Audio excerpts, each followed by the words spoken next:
Hello friends, तो आज की इस वीडियो में हम देखने जा रहे हैं जो भी स्टूडेंट यूपीपीसीएस एग्जाम की प्रिपरेशन कर रहे हैं और 12 जून को उनका एग्जाम है, ठीक है ना। उसके लिए एक इम्पोर्टेंट टॉपिक है आपका विवाह की उम्र 18 या 21। इससे आपको एक क्वेश्चन जरूर आ सकता है, ठीक है। तो आज हम पढ़ने वाले हैं, आपको पता है जो केंद्रीय मंत्रिमंडल है उन्होंने विवाह की उम्र जो है 18 से बढ़कर 21 कर दी गई है। तो चलिए मैं आपको टॉपिक बताने वाली हूँ। अच्छा लगता है आपको तो वीडियो को लाइक करना है, शेयर एंड कमेंट्स में मुझे जरूर बताना है। और अगर आपको जो जो मैं इंपॉर्टेंट लाइन बता रही हूँ आप उसे नोट भी कर सकते हो। ओके, चलिए तो स्टार्ट करते हैं कि जो विवाह की उम्र 18 या 21 है वो सुर्खियों में क्यों है।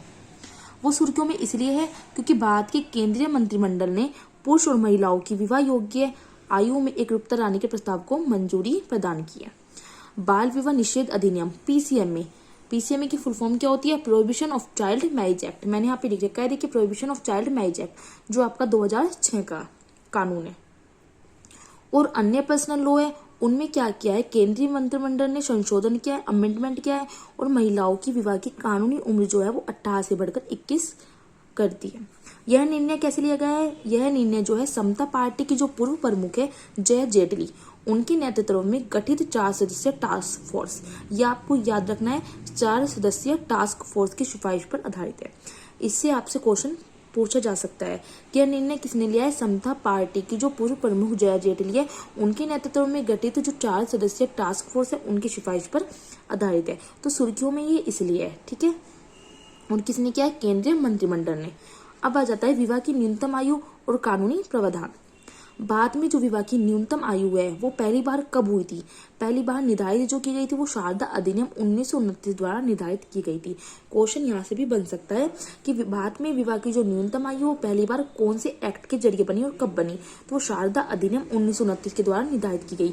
लेकिन बाद में क्या हुआ? बाद में जो शारदा अधिनियम है इसका नाम चेंज किया गया और नाम रखा गया बाल विवाह प्रतिबंध अधिनियम 1929। पूछा जा सकता है कि शारदा अधिनियम 1929 जो आपका ये अमेंडमेंट था, एक्ट था, इसका नाम चेंज कर क्या रखा गया? तो आपको बताना है बाल विवाह प्रतिबंध अधिनियम, ठीक है। फिर क्या हुआ? वर्ष 1978 में लड़कियों के लिए विवाह की न्यूनतम आयु 18 वर्ष और लड़कों के लिए 21 वर्ष करने के लिए कानून में अमेंडमेंट किया गया। यह स्थिति जो है बाल विवाह निषेध अधिनियम जो मैंने आपको बताया पीसीएम में 2006। अभी क्या हुआ? बाल विवाह प्रतिबंध अधिनियम 1929 का था, लेकिन बाद में क्या आता है? बाल विवाह निषेध अधिनियम, जिसको हम पीसीएम में prohibition of child marriage act 2006 नाम से जानते हैं। तो क्या हुआ? जिसमें बाल विवाह प्रतिबंध अधिनियम 1929 को प्रतिस्थापित किया गया। देखिए लिखा है जो बाल विवाह प्रतिबंध अधिनियम 1929 था उसको हटाया गया और क्या आया उसकी जगह? बाल विवाह निषेध। बस प्रतिबंध की जगह आपको निषेध याद रखना है और आपका सन हो जाएगा 2006। आगे जाता है भारत में हिंदुओं के लिए हिंदू विवाह अधिनियम 1955। इसमें लड़की की जो कम से कम उम्र है वो 18 है और लड़के की न्यूनतम कम से कम उम्र 21 वर्ष निर्धारित की गई है विवाह के लिए। आगे जाता है इस्लाम में युवावस्था प्राप्त कर चुके नाबालिग की शादी भी वैध मानी जाती है। विशेष विवाह अधिनियम जो 1954 का है और बाल विवाह निषेध अधिनियम 2006 में महिलाओं और पुरुषों के लिए विवाह की न्यूनतम आयु 18 और 21 वर्ष निर्धारित की गई है। विवाह की नई उम्र लागू करने हेतु इन कानूनों में संशोधन की संभावना है, ठीक है। आगे जाता है आपका विवाह की न्यूनतम आयु बढ़ी है तो उसके लाभ कौन कौन से है? सबसे पहला जो इसका बेनिफिट हुआ है वो हुआ है कि सर्वप्रथम महिला एवं बाल कल्याण को बढ़ावा मिला है, क्योंकि विवाह की कम उम्र जब हो जाती है तो क्या हो जाता है? अगर जल्दी शादी हो जाती है तो जल्दी गर्भधारण हो जाता है। तो इसके परिणाम स्वरूप जल्दी गर्भधारण के कारण माता उनके बच्चों की जो पोषण स्तर है उनके स्वास्थ्य और मानसिक स्वास्थ्य पे भी क्या होता है? इफेक्ट पड़ता है, ठीक है। जब कम उम्र में शादी कर देते हैं, जब लड़की कम उम्र में माँ बन जाती है तो उसके स्वास्थ्य पर बहुत प्रभाव पड़ता है और कई बार ऐसा होता है कि जो लड़की होती है उसकी जान को भी खतरा होता है। तो इससे फर्क पड़ा है, तो हमारा एक बेनिफिट यहाँ पर हो गया। फिर आ जाता है दूसरा लाभ क्या हुआ है? महिला सशक्तिकरण और लिंग समानता का होना है। वुमेन एम्पावरमेंट और लिंग समानता का होना भी बहुत बड़ा इसका बेनिफिट हुआ है, क्योंकि बच्चे के जन्म के समय माँ की उम्र जो है उसके शैक्षिक स्तर की वो कितनी पड़ी हुई है, रहन सहन और स्वास्थ्य स्थिति महिलाओं की निर्णय लेने की शक्ति को भी प्रभावित करती है।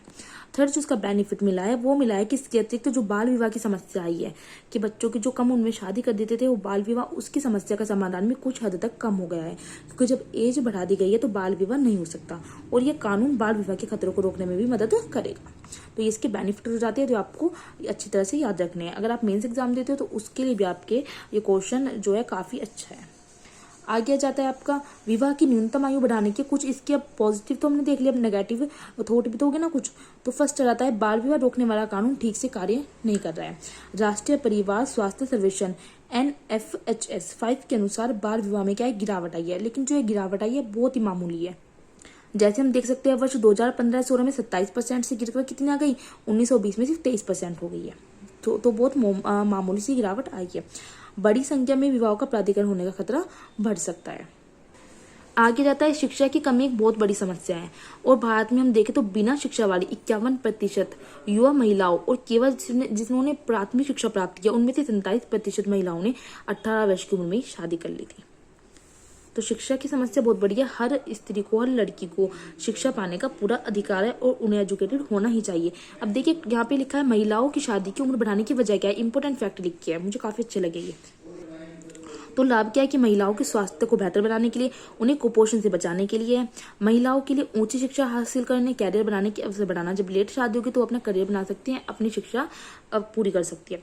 कम उम्र में शादी से क्या होता है, मातृ मृत्यु दर के बढ़ने के खतरे को कम करना, कि जब कम उम्र में शादी हो जाती है तो जो लड़कियां माँ बन जाती है तो तब उनकी मृत्यु के चांस ज्यादा रहते हैं, तो उस खतरे को भी कम करने का प्रयत्न किया गया है। अब मैंने आपको जैसे बताया था टास्क फोर्स, जो निर्णय लिया गया है वो समता पार्टी के पूर्व प्रमुख जय जेटली के नेतृत्व में लिया गया है और 4 सदस्य टास्क फोर्स ने लिया है। तो जो टास्क फोर्स है उन्होंने क्या कहा है, जो 16 यूनिवर्सिटी, हजारों गाँव और युवाओं और कई गाँव शहरों से उन्होंने फीडबैक लिया है कि ये मतलब निर्णय उन्होंने देख के लिया है कि जरूरत है इसकी या नहीं है। जब उन्होंने फीडबैक लिया, देखा कि हाँ इसकी जरूरत है कि महिलाओं की जो विवाह की उम्र वो 18 से 21 कर दी जाए, उसके बाद ही इन्होंने ये जो है ना नियम बनाया। ठीक है, सरकार ने जय जेटली की अध्यक्षता में, आपको याद रखना है कि किसकी अध्यक्षता में हुआ है, सरकार ने जय जेटली की अध्यक्षता में जून 2020 में बनाया था टास्क फोर्स। टास्क फोर्स ने महिलाओं की शादी की मिनिमम उम्र बढ़ाकर 21 वर्ष करने की सिफारिश की है।